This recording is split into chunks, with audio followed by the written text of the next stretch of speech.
Guys, good morning. My name is Onad, and today I'm going to show you what a typical bike commute looks like here in Metro Manila. We'll also take a look at what the traffic looks like during rush hour.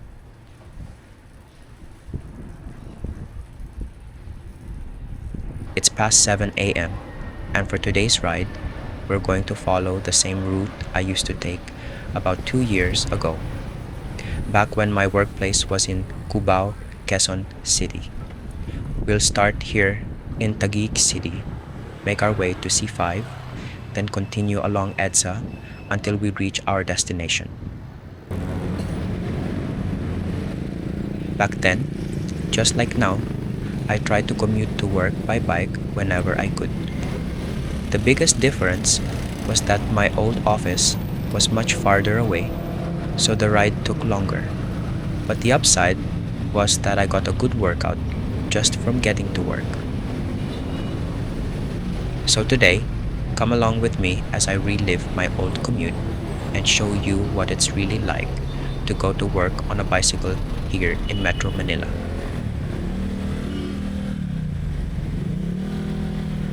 Along the way, we'll also talk about some of the challenges that come with biking to work, especially when you're sharing the road with cars, buses, motorcycles, and thousands of other commuters. I usually leave a little early whenever I do this.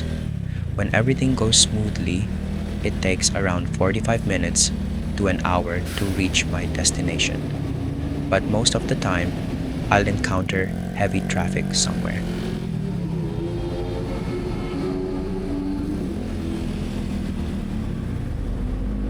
Some people might think that commuting by bicycle is easy because you can simply avoid traffic. But let's see. You will be the judge. Based on my experience, though, you'll need more than luck. You need to stay focused, be aware of what's happening around you, and most importantly, have plenty of patience. Because when you're cycling through Metro Manila during rush hour, you never really know what's going to happen next. Sometimes, when you're having a bad day or you're already in a bad mood, it's easy to get irritated. That's when road rage can happen. But remember, no one wins in a road rage. If someone keeps honking at you, suddenly cuts you off, or drives aggressively around you, just stay calm, maintain your composure, and let it go. When you're on a bike, you don't have much protection around you. A small confrontation with someone can quickly turn into something much more serious. You might feel like you have every right to be angry, but it's better to arrive at your destination safely than to prove a point on the road. And honestly, there's no point in trying to fight with someone who's already angry. You don't know what kind of day they're having, and you don't know how they're going to react. So if someone is being impatient or aggressive, I usually just give them some space and move on. Let them pass if they want to pass. There's no need to chase them, argue with them, or respond to every honk. At the end of the day, you're just trying to get to work or get home. The traffic is stressful enough already, so there's no reason to make the ride even more stressful for yourself. Just stay calm, keep your distance, and focus on getting to your destination safely.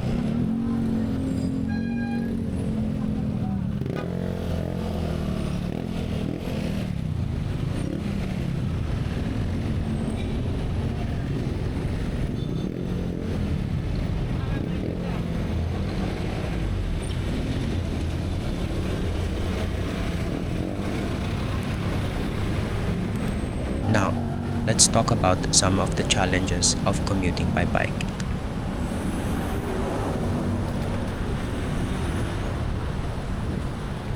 The first one obviously, is traffic. Traffic in Metro Manila can be terrible, and it gets even worse during rush hour. Sometimes, traffic flows smoothly. Other times, it suddenly comes to a complete stop.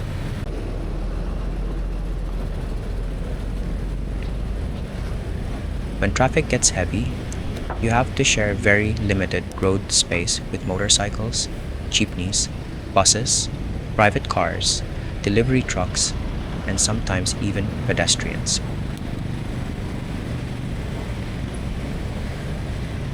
Although some roads have bike lanes, they aren't always usable.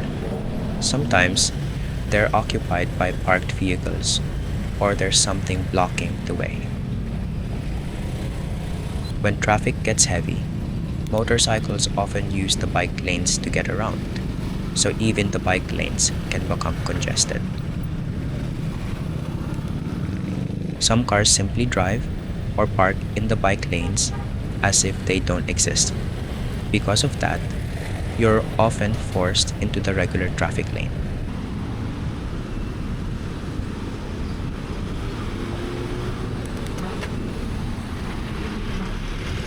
The second challenge is probably the one most Filipino cyclists can relate to: the jeepneys and buses.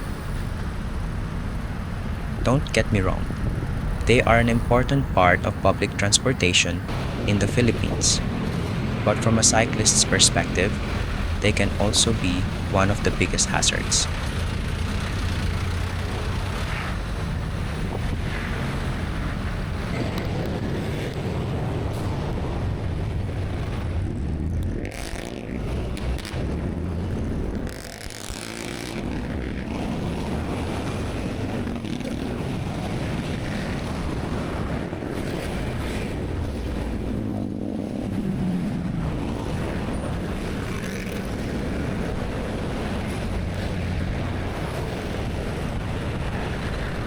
It's very common for them to overtake you, release a cloud of exhaust smoke, then immediately stop right in front of you to pick up or drop off passengers.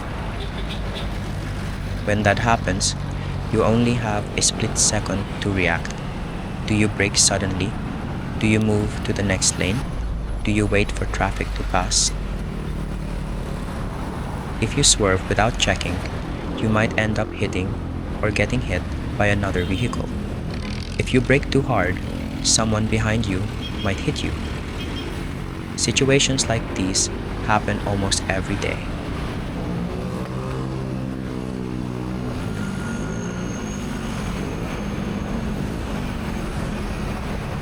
The third challenge is pedestrians.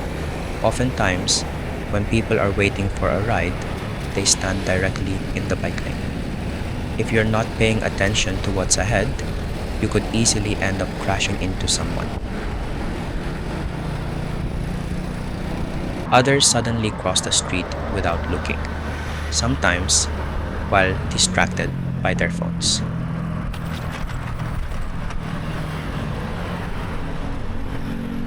You'll also see people walking along the bike lane instead of the sidewalk, but not because they prefer to walk there.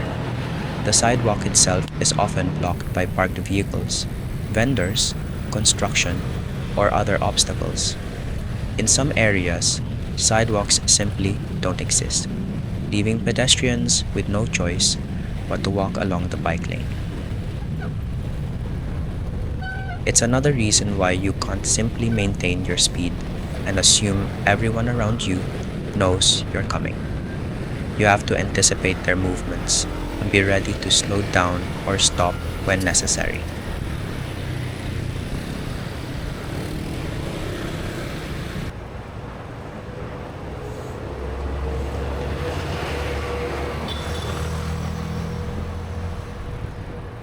The fourth challenge is the condition of the roads.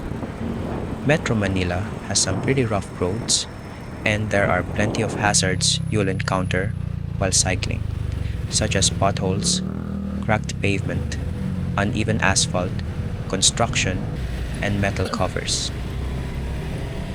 Those metal covers are especially dangerous during rainy days. because they become extremely slippery when wet. If your tires suddenly lose traction, you could fall before you even realize what happened. Loose gravel can be dangerous too, especially when you're riding at speed and suddenly have to brake. Your tires can skid across the gravel, causing you to lose control and crash. And the worst case scenario is when there's a vehicle behind you. If the driver isn't paying attention or doesn't have enough time to react, a simple fall could turn into a much more serious accident. That's why you need to stay focused and constantly scan the road several meters ahead instead of looking only at the pavement directly in front of your front wheel. This gives you more time to spot potholes, debris, gravel, or other hazards and adjust your speed or position before you reach them.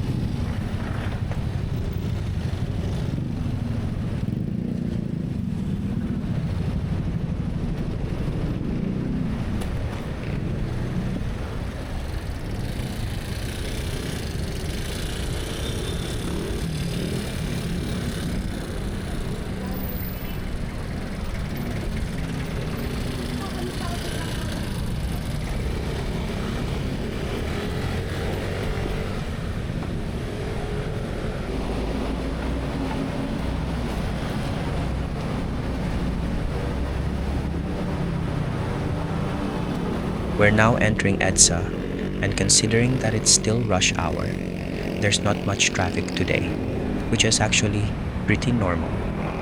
EDSA has a reputation for being constantly congested, but the traffic can vary a lot depending on the time, the day, and which section you're passing through. There are days when traffic moves relatively smoothly, while on other days, even a short stretch can take a very long time. Of course, this can change very quickly. 1 minute you're moving normally, and a few hundred meters ahead, traffic can suddenly slow down or come to a complete stop. That's just something you have to expect when traveling along EDSA.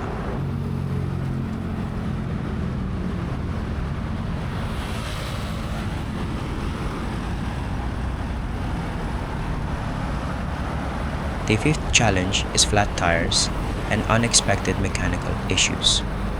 If you've never experienced a flat tire in the middle of your commute or had a mechanical problem like a snapped chain, consider yourself lucky. That's why I always carry a portable repair kit, tire levers, a mini pump, and a multi-tool with me. Most of the time, you'll never need them, but the one day you forget to bring them is usually the day something goes wrong. Sometimes, the puncture is small enough to repair on the spot, but if you're unlucky, the inner tube may be too badly damaged and need to be replaced. And if you're far away from the nearest vulcanizing or bike repair shop, you might have no choice but to walk your bike until you find one. In the worst case scenario, you might even end up using one of your emergency leaves because you can't make it to work on time. The best way to avoid these problems is to regularly inspect and maintain your bike. Keep the chain properly lubricated, check your brake pads, and replace them when necessary. Make sure your tires are properly inflated and give your bike a good cleaning from time to time.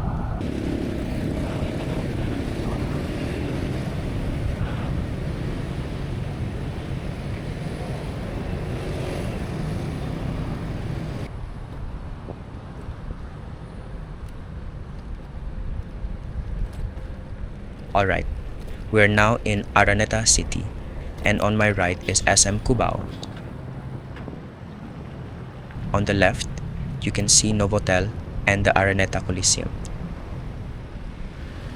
Right next to them are Gateway Mall and Gateway Tower 2, which is where I used to work.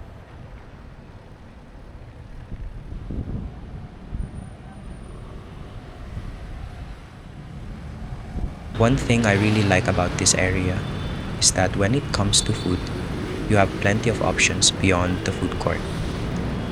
Somewhere around here, there are carinderias serving home cooked meals. For me, these are usually better and cheaper than fast food. So, let's go check them out. This is Aurora Boulevard, and just across is the area I was talking about earlier. It's only a short walk from here.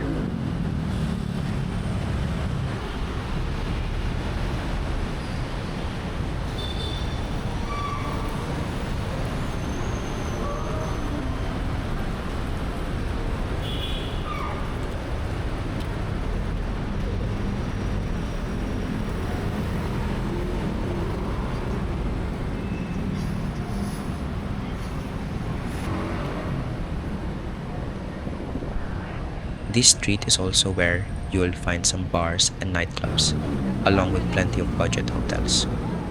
On both sides of the street, you'll also find carinderias serving affordable meals.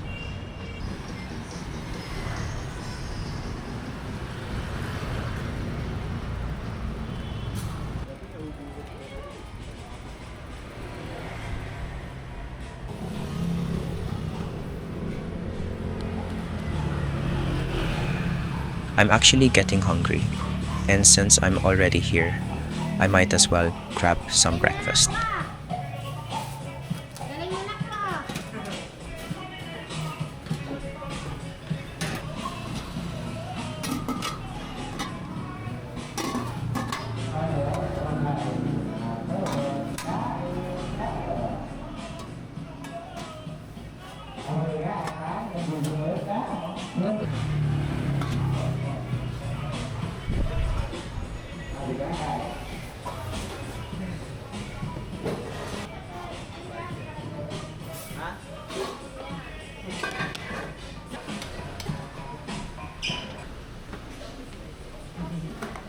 So I got one order each of beef caldereta and pork tinaktakan, and some rice, and the whole meal cost me around $3.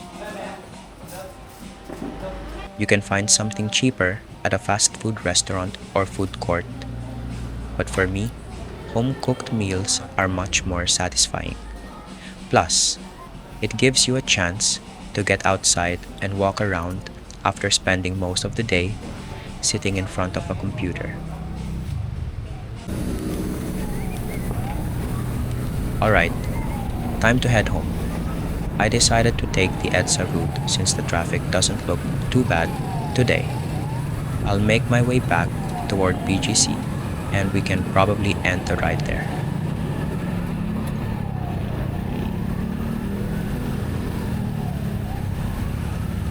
All in all, the traffic really isn't that bad today. There are a few stops at traffic lights, but the overall flow is pretty consistent.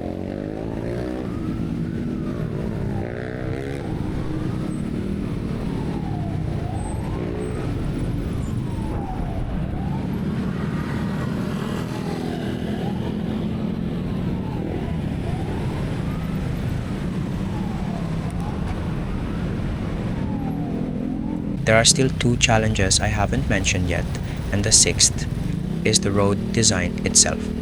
Roads here weren't really designed with cyclists in mind. Even though Metro Manila itself is somewhat flat, the roads are not.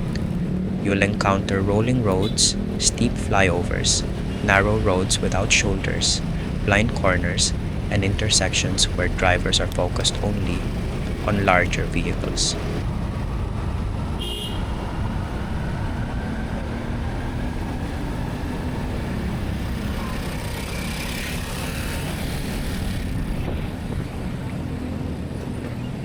The seventh and final challenge is the weather. The weather here can be very unpredictable. You can leave home under clear skies, and just a few minutes later, you're caught in a sudden downpour. Whether you're on your way to work or heading home, the rain can come at any time.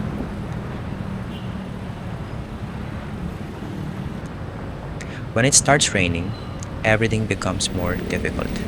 Traffic gets even heavier because vehicles slow down and roads become more congested. The road surface becomes slippery, muddy, and much more dangerous for cyclists. Painted lane markings and metal covers become especially slick, so you have to be extra careful.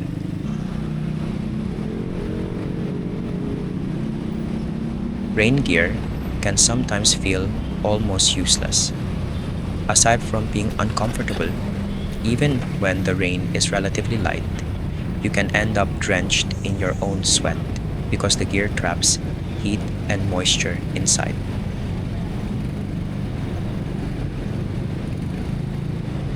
During the rainy season, there are even days when the rain is so heavy that cycling simply isn't safe. Instead of continuing the ride, sometimes the only option is to find shelter and wait. There have been times when I've had to wait for several hours before I could continue my ride home because the rain just wouldn't stop. That's one of the realities of commuting by bicycle. You can prepare for many things, but the weather is one challenge that's completely beyond your control.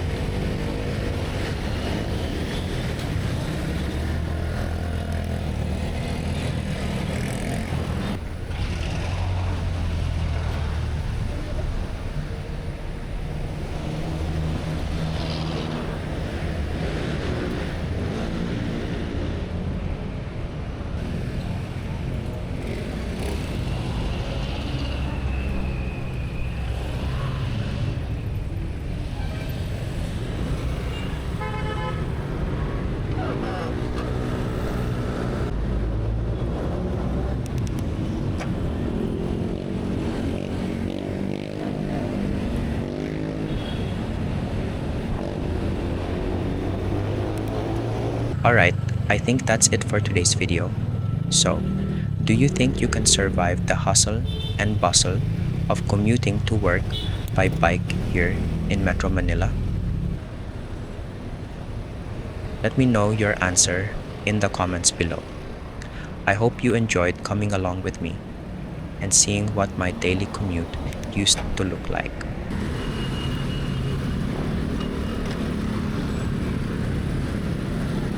If you made it all the way to the end, thank you so much for watching and for all your continued support.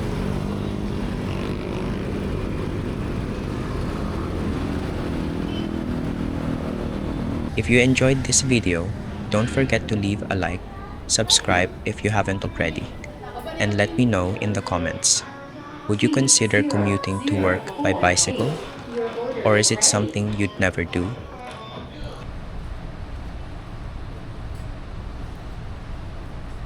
I'd love to hear your thoughts. Until next time, take care, ride safe, and as always, cheers.